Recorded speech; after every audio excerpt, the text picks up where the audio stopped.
If dystopian sci-fi and young adult action thrillers make you happy, then anything from The Hunger Games should be right up your alley. The story is set in Panem, a war-torn dystopian version of North America, comprised of 13 districts and the capital which rules them all.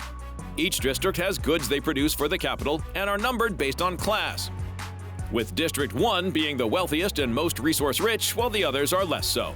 After an unsuccessful 3-year rebellion against the capital by Panem citizens, a yearly tradition of violent control is established called the Hunger Games. Each district is made to send a teen boy and girl, selected during a ceremony called the Reaping, to an arena where they fight to the death, leaving the sole survivor as the winner. The capital imposed the games to punish the districts and remind them who holds the power. But then, a young girl named Katniss Everdeen volunteers to participate in place of her sister, and soon she unintentionally sparks a revolution that will forever change their world. Her story arc spans 4 films: The Hunger Games, Catching Fire, and Mockingjay Parts 1 and 2.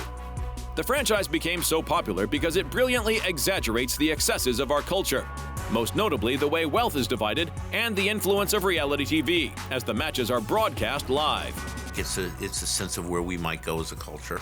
I think if you look at American reality TV, you see that we're not that far removed from this kind of thing, but that also, it's the sense of when the culture gets more and more coarse, when it turns into more and more spectacle. We're not a whole step from this, maybe we're a half step. Well, how far will reality TV go?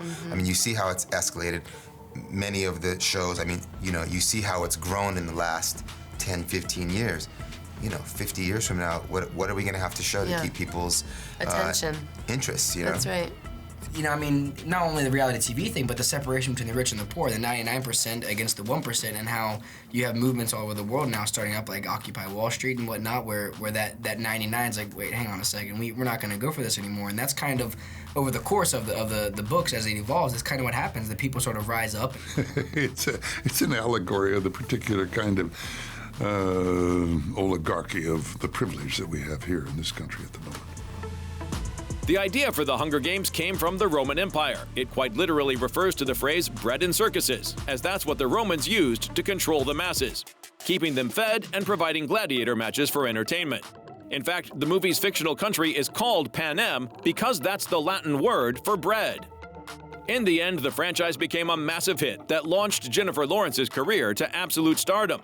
For example, for the first film, her salary was $500,000, while the first sequel earned her $10 million, and for the final 2 films, she received $20 million each.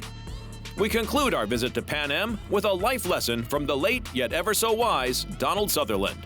Yeah, power corrupts, and absolute power makes you really horny.